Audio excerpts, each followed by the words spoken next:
সুপ্রিয় দর্শক, আসসালামু আলাইকুম। আপনাদের সবাইকে স্বাগত জানাচ্ছি এখনকার আলোচনা। আপনাদের সঙ্গে আছি আমি সিরাজুল ইসলাম। দর্শক, খুবই গুরুত্বপূর্ণ খবর আছে, সেটি হচ্ছে হরমুজ প্রণালী দিয়ে আমেরিকা এবং ইসরায়েলের জাহাজ চলাচল নিষিদ্ধ করেছে ইরানের জাতীয় সংসদ। এ ব্যাপারে সংসদের একটি কমিটিতে প্রস্তাব পাশ হয়েছে। সেই ঘোষণা দিয়েছে ইরানের প্রেস টিভি থেকে শুরু করে আন্তর্জাতিক অনেক গণমাধ্যম।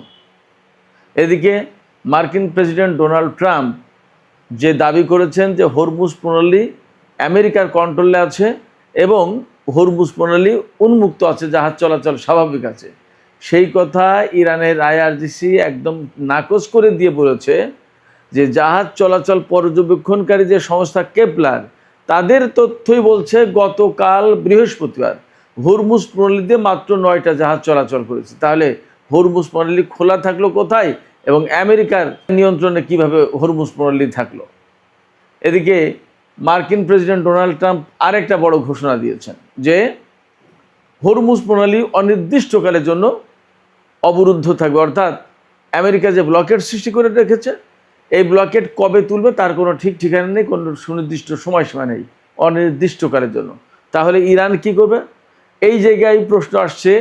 আজকে দুপুরের ভিডিওতে যেটা বলেছি, ইরানের সর্বোচ্চ নেতা ঘোষণা দিয়েছেন বা দিক নির্দেশনা দিয়েছেন যে ইরানের জন্য যদি প্রয়োজন হয় তাহলে মার্কিন বাহিনীর বিরুদ্ধে অভিযান চালাতে হবে। এই জায়গা থেকে মধ্যপ্রাচ্যে কি সংঘাত অনিবার্য হয়ে উঠছে, এই প্রশ্ন কিন্তু এখন বড় হয়ে দেখা দিচ্ছে। এপাশে রাশিয়া কিন্তু হরমুজ প্রণালী কেন্দ্রিক যে অচল অবস্থা, এই ব্যাপারে ইরানের প্রতি একেবারে পরিষ্কার সমর্থন দিয়েছে। রাশিয়ার পক্ষ থেকে বলা হয়েছে হরমুজ প্রণালীতে জাহাজ চলাচলের যে স্বাধীনতা ছিল সেটা নষ্ট করেছে মার্কিন আগ্রাসন। ইরানের উপর মার্কিন আগ্রাসন চালানোর কারণে এই অচল অবস্থা তৈরি হয়েছে। এদিকে খুবই একটা মজার খবর আছে। ইসরায়েলের প্রধানমন্ত্রী বেনিয়ামিন নেতানিয়াহু ব্রিটেনকে অর্থাৎ ইংল্যান্ডকে প্রথম পরমাণু শক্তিধর ইসলামী প্রজাতন্ত্র বলেছেন। কেন তিনি এই কথা বলছেন? এটি কি ব্রিটেনকে উপহাস করা, নাকি কৌতুক করা, নাকি তার অনেক ক্ষোভ উগরে দেয়া? দর্শক, এতক্ষণ যে বিষয়গুলো বললাম, এই বিষয়গুলো নিয়ে একটু বিস্তারিত আলোচনার চেষ্টা করব। আশা করি আপনাদের ভালো লাগবে। আর ভিডিও যদি ভালো লাগে, আলোচনা ভালো লাগে, তাহলে নিশ্চয়ই শেষ পর্যন্ত সঙ্গে থাকবেন, লাইক কমেন্ট শেয়ার করবেন এবং চ্যানেলটি সাবস্ক্রাইব করে সাথেই থাকবেন। দর্শক, চলুন আমরা বিস্তারিত আলোচনা করি। একেবারে প্রথমে যে কথা বলতে হবে, যে বিষয়টি নিয়ে আমি আলোচনা করতে চাই, সেটি হচ্ছে ইরানের সংসদীয় কমিটিতে একটি প্রস্তাব পাশ হয়েছে। যে প্রস্তাবে বলা হয়েছে হরমুজ প্রণালী দিয়ে আমেরিকা এবং ইসরায়েলের কোনো জাহাজ চলাচল করতে পারবে না। তার মানে হরমুজ প্রণালী আমেরিকা এবং ইসরায়েলের জন্য কমপ্লিটলি নিষিদ্ধ হয়ে যাচ্ছে। একই সাথে এই প্রস্তাবে আরও কিছু কথা বলা হয়েছে যে সমস্ত দেশ ইরানের সাথে শত্রুতা ভাবাপন্ন, অর্থাৎ এই যে যুদ্ধ গেল বা চলছে, এই সময় যে সমস্ত দেশ ইরানের বিরুদ্ধে শত্রুতার মনোভাব পোষণ করেছে বা শত্রুতা করেছে, বা আমেরিকা ইসরায়েলকে ইরানের বিরুদ্ধে হামলা চালাচ্ছে, সাহায্য সহযোগিতা করেছে, এই সমস্ত দেশের জাহাজও এই হরমুজ প্রণালীতে চলতে দেওয়া হবে না। ইরান এই কথা কেন বলছে? 3টা কারণে। প্রথম কারণ, তারা আমেরিকা ইসরায়েলের হামলার শিকার। যে যুদ্ধ হয়েছে সেটা তো আমরা পরিষ্কার জানি। একটা আলোচনা চলতেই আমেরিকা এবং ইসরায়েল হঠাৎ করে ইরানের উপর হামলা চালিয়ে দিল। ইরান অবশ্যই আগে যুদ্ধটা শুরু করেনি, সেক্ষেত্রে যুদ্ধটা চাপিয়ে দিয়েছে আমেরিকা এবং ইসরায়েল ইরানের উপরে, একথা বলতে কোনো দ্বিধা নেই। যেহেতু যুদ্ধটা চাপিয়ে দিয়েছে এবং এই ইসরায়েল এবং আমেরিকার যুদ্ধকে, চাপিয়ে দেওয়ার যুদ্ধকে ইরান খুব শক্তভাবে মোকাবেলা করেছে এবং এখন কার্যত মধ্যপ্রাচ্যে ইরান বেশ শক্তিশালী অবস্থানে, আপার হ্যান্ডে। ইসরায়েল অনেক আগেই যুদ্ধ থেকে দূরে আছে, আর আমেরিকা ইরানের সাথে যুদ্ধ করার পরেও খুব একটা সুবিধাজনক অবস্থানে নেই, বরং মধ্যপ্রাচ্যে তাদের প্রচুর ক্ষয়ক্ষতি হয়েছে। এমনকি আজকেও হরমুজগান প্রদেশ, যে প্রদেশের কাছেই হরমুজ প্রণালী অবস্থিত, এই হরমুজগান প্রদেশে আমেরিকার একটি MQ-9 রিপার ড্রোন ধ্বংস করেছে ইরানের আইআরজিসি। তো এই যে আমেরিকা ইসরায়েলের বিরুদ্ধে বা তাদের আঞ্চলিক যারা মিত্র ছিল তাদের বিরুদ্ধে ইরান শক্ত অবস্থানে থেকে যুদ্ধ করে এখন একটা আপার হ্যান্ডে আছে, ভালো অবস্থায় আছে। সেই জায়গা থেকে তারা তো একটু তাদের মতো করে সুবিধা আদায় করবে বা তাদের ইচ্ছা অনিচ্ছা কিছুটা বাস্তবায়নের চেষ্টা করবে। আমেরিকা এবং ইসরায়েলের জন্য হরমুজ প্রণালী যে বন্ধ করার কথা বলছে বা শত্রুতা ভাবাপন্ন যে সমস্ত দেশ তাদের জন্য হরমুজ প্রণালী বন্ধ করছে ইরান, তার দুটো কারণ বললাম। একটা হচ্ছে যে যেহেতু ইরান ভিকটিম যুদ্ধে এবং ইরান যেহেতু যুদ্ধ করে আপার হ্যান্ডে, অতএব তারা তাদের সুবিধাজনক অবস্থা এখন বাস্তবায়ন করবে, এটাই স্বাভাবিক। আর আরেকটা কারণ হচ্ছে ইরান যে কথা বলে আসছে যে হরমুজ প্রণালী যেহেতু তাদের ভূখণ্ডের সাথে লাগোয়া, এখানে আর আন্তর্জাতিক কোনো পানিসীমা নেই এবং বাকি অংশ ওমানের, অর্থাৎ ওমান এবং ইরানের ভাগাভাগি করে আন্তর্জাতিক কোনো পানিসীমা থাকে না। তার মানে ইরান এবং ওমানের পানিসীমা দিয়ে এই সমস্ত জাহাজ চলাচল করে। সেক্ষেত্রে তারা তো সিদ্ধান্ত নিতেই পারে পরিস্থিতি অনুযায়ী অন্তত যে তারা কার জাহাজ চলাচল করতে দেবে, কার জাহাজ চলাচল করতে দেবে না, কোন জাহাজ থেকে টোল নেবে, কোন জাহাজ থেকে টোল নেবে না, টোল আদৌ নেবে নাকি নেবে না, এই সমস্ত সব কিছু সিদ্ধান্ত তারা নিতে পারে। অন্তত বর্তমানে তাদের শক্তিমত্তা এ কথাই জানান দিচ্ছে। এবং সম্ভবত হরমুজ প্রণালী আটকে দিয়ে ইরান যে মধ্যপ্রাচ্যে একটা বড় শক্তি এবং বড় শক্তি হিসেবে আবির্ভূত হয়েছে তারও প্রমাণ এবং তারও নজির স্থাপন করার চেষ্টা করছে। এখন ইরানের পক্ষ থেকে যে সিদ্ধান্ত নেওয়া হয়েছে যে হরমুজ প্রণালীতে আমেরিকা এবং ইসরায়েলের জাহাজ চলাচল করতে পারবে না এবং ইরানের সাথে যে সমস্ত দেশ বৈরী মনোভাব পোষণ করে, শত্রুতা পোষণ করে, তাদেরও জাহাজ চলতে দেওয়া হবে না। ব্যাপারটা যদি তাই হয় তাহলে কি দাঁড়াচ্ছে? একটা বিষয় হতে পারে যে প্রচণ্ড রকমের যুদ্ধ, অর্থাৎ জীবন মরণ লড়াই হবে মধ্যপ্রাচ্যে এই হরমুজের দখল নিয়ে।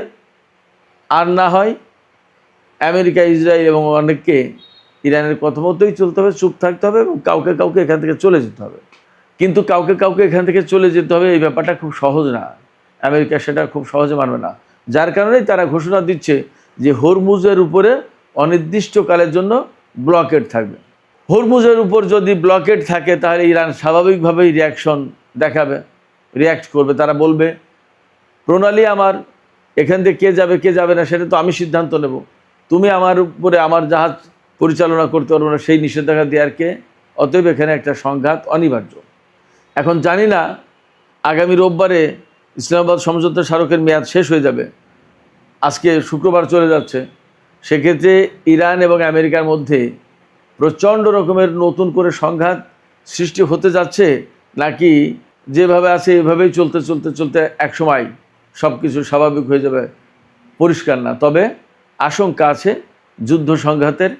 আমেরিকা যেহেতু সারা বিশ্বের এক নম্বর শক্তি হিসেবে নিজেদেরকে দাবি করে আসছে এত বছর, সেক্ষেত্রে এবং ইরানকে তারা অনেকটা তুচ্ছ-তাচ্ছিল্য করেছে, ইরানের উপরে হেন নিষেধাজ্ঞা নেই যা চাপিয়ে দেয়নি, ইরানকে কোণঠাসা করার জন্য, একঘরে করার জন্য এমন কোনো কর্মকাণ্ড নেই যা তারা করেনি। এত কিছুর পরে তারা এখন মধ্যপ্রাচ্যে ইরানের এই মাতব্বরি, তাদের প্রাধান্য, এগুলো কি আমেরিকা মেনে নিতে চাইবে, ইসরায়েল মেনে নিতে চাইবে? মনে হয় না। আর যদি মেনে নেয় তাহলে তো তাদের রাজনৈতিক মৃত্যু হবে, আমেরিকাকে এই অঞ্চল থেকে বিদায় নিতে হবে এবং ইসরায়েল তার অস্তিত্বের সংকটে পড়বে। এই জায়গা থেকে মোটামুটি একটা কনক্লুশনে আসা যায় যে যুদ্ধ, বড় রকমের যুদ্ধ অনিবার্য হয়ে উঠছে। আমেরিকা তার দখল ছাড়বে না বলে হরমুজ প্রণালীতে অনির্দিষ্টকালের জন্য ব্লকেট দিচ্ছে, আর ইরান বলছে হরমুজ প্রণালী আমাদের, এখানে ইসরায়েল এবং আমেরিকা যেতে পারবে না, জাহাজ চালাতে পারবে না। এই যে দুই শক্তির পরস্পর বিরোধী অবস্থান, এই অবস্থানের কারণে সংঘাত অনিবার্য হয়ে উঠছে।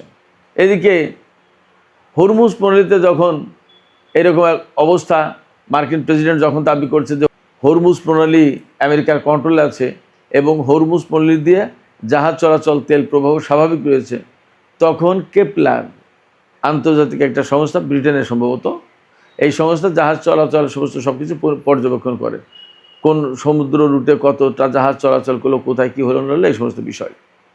তারা বলছে গতকাল বৃহস্পতিবার 13ই আগস্ট মাত্র 9টা জাহাজ চলেছে হরমুজ প্রণালী দিয়ে চলাচল করেছে, যেখানে যুদ্ধের আগে প্রতিদিন 130 থেকে 140টা জাহাজ চলাচল করতো, সেখানে দিনে মাত্র 9টা জাহাজ চলাচল করেছে। তাহলে স্বাভাবিক থাকলো কোথায়?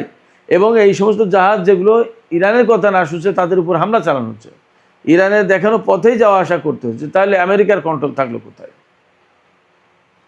বাস্তবতা হচ্ছে হরমুজ পল্লীতে মারাত্মক রকমের অস্বাভাবিক অবস্থা আছে, অচল অবস্থা আছে।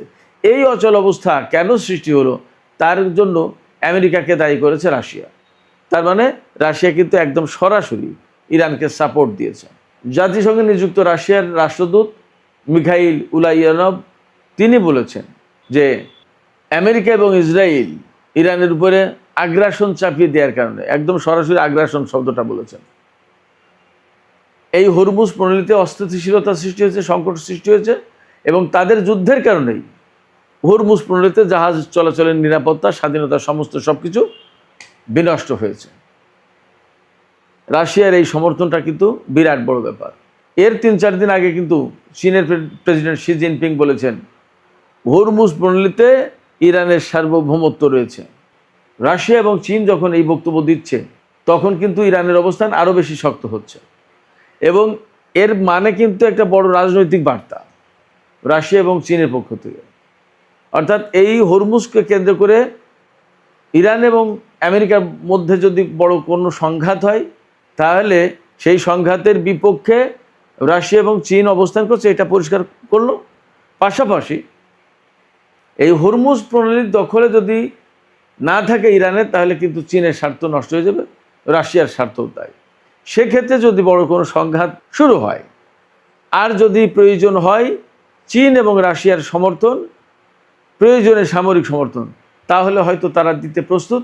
সেই বার্তাও মনে হয় এই কথার ভিতর দিয়ে বেইজিং এবং মস্কো নিশ্চিত করলো। এদিকে হরমুজ প্রণালী নিয়ে যখন এরকমের টান টান উত্তেজনা, কার দখলে থাকবে হরমুজ প্রণালী সেটা নিয়ে যখন নানামুখী তৎপরতা, তখন আরও দুটো খবর এসেছে। একটা খবর হচ্ছে ইরানের হরমুজগান প্রদেশে একটা মার্কিন MQ-9 রিপার ড্রোন ভূপাতিত করেছে IRGC। খেয়াল করুন, তার মানে ইরানের ভূখণ্ডের ভিতরে আমেরিকা ড্রোন প্রবেশ করানোর চেষ্টা করেছে। এই ড্রোনের মূল লক্ষ্য ছিল গোয়েন্দা তথ্য সংগ্রহ করা।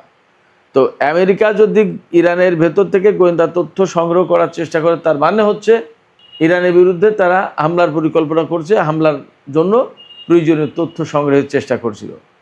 সেই ড্রোন ভূপাতিত করেছে ইরানের IRGC এবং IRGC এই যে ড্রোন ভূপাতিত করলো, তার মানে হচ্ছে IRGC সদা প্রস্তুত।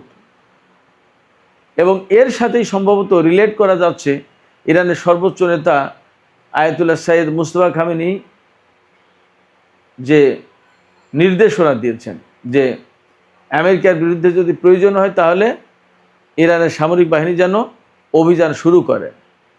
এই নির্দেশনার সাথে কিন্তু এই ড্রোন ভূপাতিত করার ঘটনা মোটামুটি অনেকটা মিলে যাচ্ছে।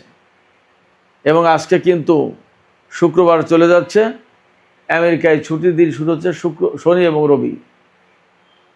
এই যে সপ্তাহের শেষ, অবশ্যই ইসলামাবাদ সমঝোতা স্মারক এর যে মেয়াদ, সেই মেয়াদ কিন্তু রোববার শেষ হয়ে যাবে। আবার আমেরিকা কিন্তু মধ্যপ্রাচ্যে বিমান বাহিনীর সদস্যদের জড়ো করছে, এমন খবর গতকালকে দিয়েছিলাম। এইরকম একটা প্রেক্ষাপটে মনে হচ্ছে, একটা আশঙ্কা তৈরি হচ্ছে যে শনি রবি যে কোনো দিন, এমনকি আজকের রাতের পরেই ইরানের সাথে আমেরিকার নতুন করে সংঘাত শুরু হলেও হতে পারে, অসম্ভব কিছু না। এদিকে সেনকমের প্রধান অ্যাডমিরাল ব্র্যাড কুপারের সাথে সৌদি যুবরাজ মোহাম্মদ বিন সালমান বৈঠক করেছেন। এই বৈঠকে কি কথা হয়েছে তা পরিষ্কার না জানা গেলেও মোটামুটি এই কথা জানা গেছে যে আঞ্চলিক নিরাপত্তা ইত্যাদি ইত্যাদি, যুদ্ধ পরবর্তী বর্তমান যে অবস্থা, এই সমস্ত নিয়ে আলোচনা হয়েছে। সম্ভবত ডোনাল্ড ট্রাম্পের পক্ষ থেকে ব্র্যাড কুপার সৌদি যুবরাজের সাথে বৈঠক করেছেন। এই যে তুরস্ক, পাকিস্তান এবং সৌদি আরবের ভেতরে যে নিরাপত্তা চুক্তি হলো, মক্কা চুক্তি হলো, এই ব্যাপার হয়তো আরও কিছু বিষয় নিয়ে আলাপ আলোচনা করেছেন। যেহেতু এই মক্কা চুক্তির মধ্য দিয়ে এমন একটা পরিবেশ তৈরি হয়েছে যেখান থেকে মধ্যপ্রাচ্যের দেশগুলো মার্কিন নিরাপত্তা ছাতার আওতা থেকে বেরিয়ে যাওয়ার পথ খুঁজছে বা সেই পথ তৈরি করেছে। এইরকম একটা জায়গা থেকে সম্ভবত আমেরিকা সৌদি আরবের সাথে আলাপ আলোচনা করছে, পরিস্থিতি কি, ব্যাপারটা কি, এবং আসলে তাদের ভবিষ্যৎটা কি, সৌদি আরব কি করতে চায়। সৌদি আরব যদি আমেরিকার সেনাদের না রাখে তাহলে আমেরিকার সেনাদের এখানে থাকার কোনো স্কোপ নেই। সুপ্রিয় দর্শক, আলোচনা শেষ করব, একদম সংক্ষেপে একটা বিষয় বলি। ইসরায়েলের প্রধানমন্ত্রী বেনিয়ামিন নেতানিয়াহু তিনি ব্রিটেনকে প্রথম পরমাণু শক্তিধর ইসলামী প্রজাতন্ত্র বলে কৌতুক করেছেন বা হাস্যরস করেছেন বা ব্রিটেনকে ইনসাল্ট করেছেন, যাই বলেন। কেন করেছেন তিনি, এটা হলো আসল কথা। পশ্চিম তীরে ইসরায়েলের উগ্রপন্থী বসতি স্থাপনকারীরা ফিলিস্তিনের জনগণকে অবরুদ্ধ করে রাখছে, মারছে, ধরছে, যা খুশি তাই করছে। এমনকি কোনো কোনো বাড়ি ঘেরাও করে রাখছে, সেই সমস্ত বাড়ির লোকজন বের হতে পারছে না। এই উগ্রবাদী ইহুদিদেরকে সরাতেও পারছে না ইসরায়েলের সেনারা। ইসরায়েলের গণমাধ্যমে সমস্ত খবর আসছে। এরকম অবস্থায় ব্রিটেন নিন্দা জানিয়েছে এই ইসরায়েলের উগ্রবাদী বসতি স্থাপনকারীদের এবং কারো কারো বিরুদ্ধে নিষেধাজ্ঞা আরোপ করেছে যে এই উগ্রবাদী ইহুদিরা ব্রিটেনে প্রবেশ করতে পারবে না। এটা ইউরোপের অনেক দেশেই করে, এমনকি আমেরিকায়ও করেছিল এই জো বাইডেনের সময়। এই এরকম একটা প্রেক্ষাপট থেকে নেতানিয়াহু বলছেন, ইনসাল্ট করে ব্রিটেনকে, যে প্রথম পরমাণু শক্তিধর ইসলামী প্রজাতন্ত্র, তার মানে ফিলিস্তিনি মুসলমানদের পক্ষে তারা অবস্থান নিয়েছে ইহুদিদের বিপক্ষে গিয়ে। এবং যেহেতু ব্রিটেনের হাতে পরমাণু শক্তি রয়েছে, পরমাণু অস্ত্রধারী দেশ ব্রিটেন, সেই জন্য এই কথা বলছে। ইরান এর ভিতর দিয়ে কিন্তু বেসিক্যালি ইরানকেও একটা ইঙ্গিত করা হয়েছে। তো যাই হোক তাই হোক, ফ্যাক্ট হচ্ছে যে সারা বিশ্বেই ইসরায়েলের বিরুদ্ধে আসলে মনোভাব তৈরি হচ্ছে এবং ফিলিস্তিনি নিপীড়িত নির্যাতিত ফিলিস্তিনিদের পক্ষে মতামত তৈরি হচ্ছে, তাতে কোনো সন্দেহ নেই। আমরা অপেক্ষা করি, দেখা যাক ফিলিস্তিনি এই সংকটের শেষ কোথায়। সুপ্রিয় দর্শক, আলোচনা শেষ করব। আলোচনা শেষের আগে আপনাদের কাছে আপনাদের মতামত জানতে চাই। এই যে হরমুজ প্রণালী কেন্দ্রিক যে সমস্ত সিদ্ধান্ত হলো, ইরান যে সিদ্ধান্ত নিল যে হরমুজ প্রণালী দিয়ে আমেরিকা এবং ইসরায়েলের কোনো জাহাজ চলতে পারবে না, শত্রু ভাবাপন্ন দেশগুলোও জাহাজ পরিচালনা করতে পারবে না, এতে কি নতুন করে সংঘাতের আশঙ্কা তৈরি হলো, নাকি এই চাপে পড়ে আমেরিকা মধ্যপ্রাচ্য ছাড়তে বাধ্য হবে? কি মনে হয়? আপনাদের মতামত জানিয়ে কমেন্টে লিখতে পারেন। আর ভিডিও ভালো লাগলে লাইক, কমেন্ট, শেয়ার করবেন এবং চ্যানেলটি সাবস্ক্রাইব করে সাথেই থাকবেন। দর্শক, এখনকার মতো আলোচনা এখানেই শেষ করছি। আপনারা সবাই অনেক অনেক ভালো থাকুন। আল্লাহ হাফেজ।